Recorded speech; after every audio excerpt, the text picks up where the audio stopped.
Next మనకు జాగ్రఫీలో first lesson చూసినట్టయితే వనరులు. ఓకే, ఫస్ట్ లెసన్ వనరులు. సెమ్ 1 సంబంధించి 3 లెసన్స్ ఇచ్చారు. వనరులు, భూమి, నేల, నీరు, సహజ వృక్ష సంపద, వన్యప్రాణులు. థర్డ్ లెసన్ ఖనిజాలు, శక్తి వనరులు. ఇది సెమ్ 1. సెమ్ 2లో వ్యవసాయం, పరిశ్రమలు, మానవ వనరులు. ఫస్ట్ లెసన్ చూద్దాం న్యూ సిలబస్ ప్రకారం. వనరులు. మోనా మరియు రాజు తమ ఇంటిని శుభ్రం చేసుకుంటూ ఉంటే వాళ్ళ అమ్మకు సాయం మోనా తమ ఇంటిని శుభ్రపరుస్తున్నటువంటి వాళ్ళ అమ్మకు సాయం చేస్తూ ఉంటే బట్టలు, పాత్రలు, ఆహార ధాన్యాలు, దువ్వెను, సీసా ఇలా చాలా వరకు అన్నీ కనిపించాయి అన్నమాట. వీటిలో ప్రతి దానికి ఉపయోగం అనేది ఉంది, అందుకనే కదా ఇంట్లో పెట్టుకున్నాం. సో అంది మనకు మోనా అనేది అనిందనమాట. వీటిలో ప్రతి దానికి ఉపయోగం ఉంది, అందుకే అవి మనకు ముఖ్యమైనవి, ఇవన్నీ వనరులు అని చెప్పి వాళ్ళ అమ్మ చెప్పిందనమాట. అసలు వనరులు అంటే ఏమిటి అంటే మన అవసరాలను సంతృప్తిపరచడానికి ఉపయోగపడేది ఏదైనా సరే అది మనకు వనరే అవుతుంది, రీసోర్స్ అనే అవుతుంది. దువ్వెన దూకోవడానికి యూజ్ అవుతుంది. ఆహార ధాన్యాలు మనకు కడుపు నింపడానికి యూజ్ అవుతుంది. సో ఈ విధంగా మన అవసరాలను సంతృప్తిపరచడానికి ఉపయోగపడే ఏదైనా సరే దాన్ని మనం రీసోర్స్ అంటాం, వనరు అని చెప్పి అంటాం.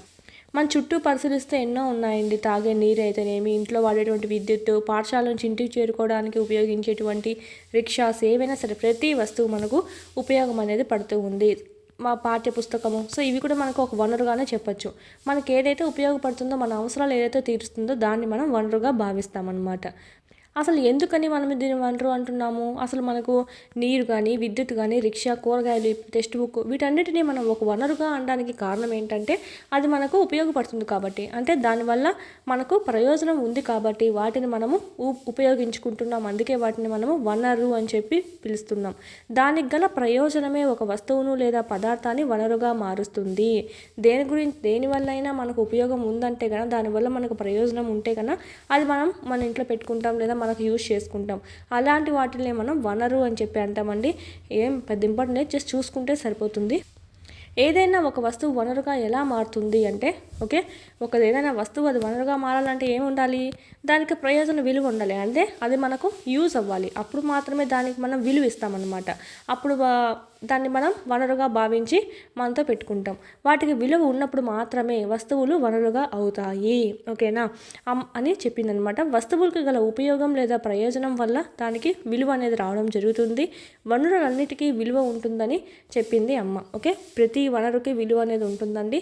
దానికి మనకు ఓకే, నెక్స్ట్ మనకి విలువ అంటే ఏంటో చూద్దాం.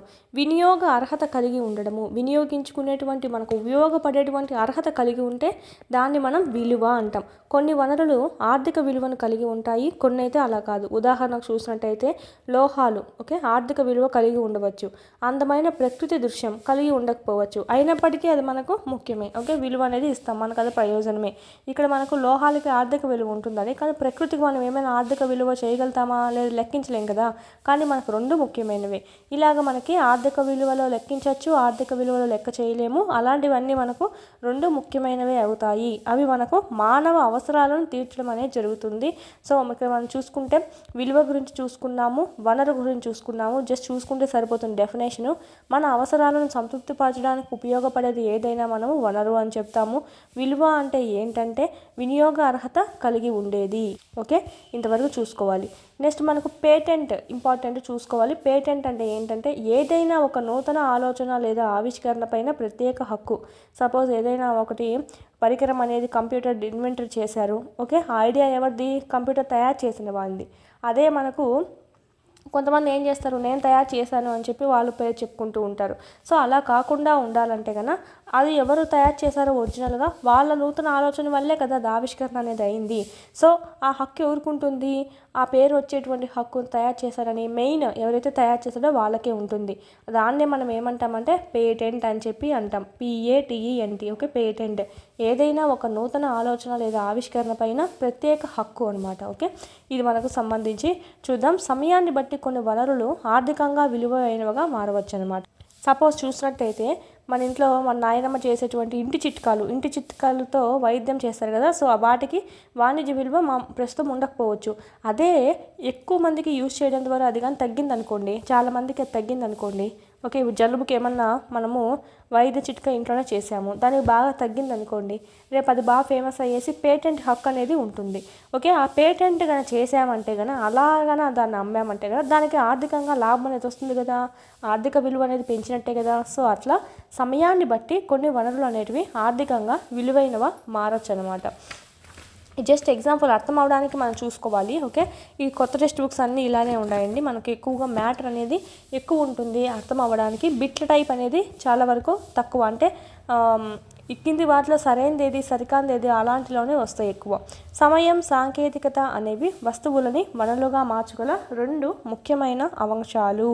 క్రింది వానిలో వస్తువులను వనరులుగా మార్చగల రెండు ముఖ్యమైన అంశాలు ఏవి అంటే సమయము మరియు సాంకేతికత.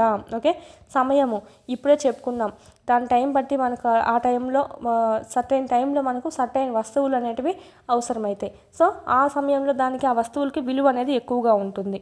నెక్స్ట్ సాంకేతికత, సంథింగ్ మనము ఏదైనా పద్ధతిలో సాంకేతికత యూజ్ చేసినామంటే కనుక దానికి కూడా ఒక విలువ అనేది ఎక్కువగా పెరగడం అనేది జరుగుతుంది. ఎందుకని సాంకేతికత అంటే మనం చూసినట్టయితే మగ్గం ఉందండి, మగ్గం మిషన్ ఉంది, మగ్గం వేసేది మంచం అది ఉంది.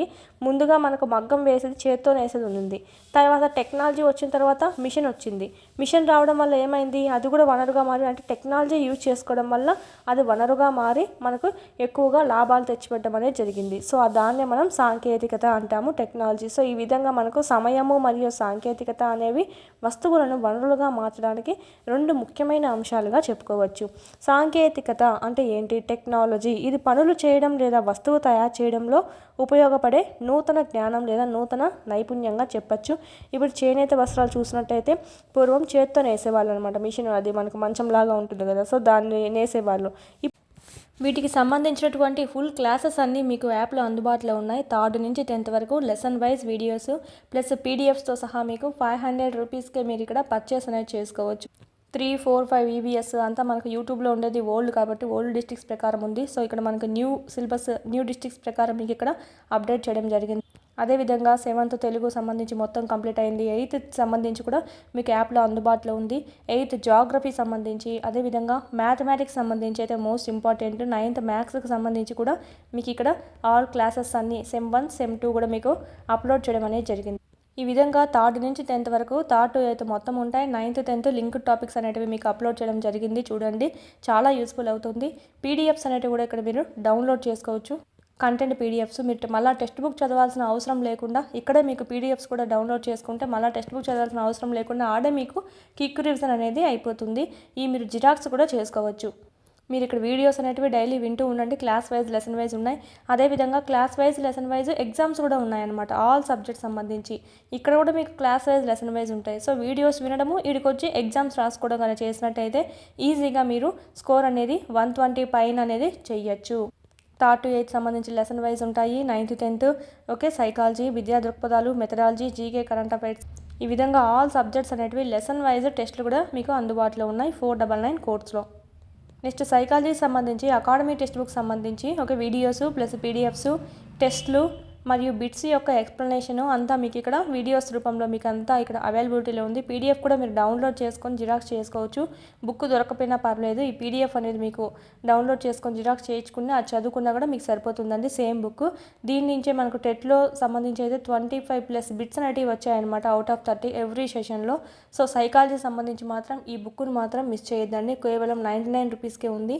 ఎస్ఎస్ ప్రొడక్షన్స్ కాంపిటేటివ్ హబ్ అని ప్లేస్టోర్ నుంచి డౌన్లోడ్ చేసుకోండి యాప్ అనేది.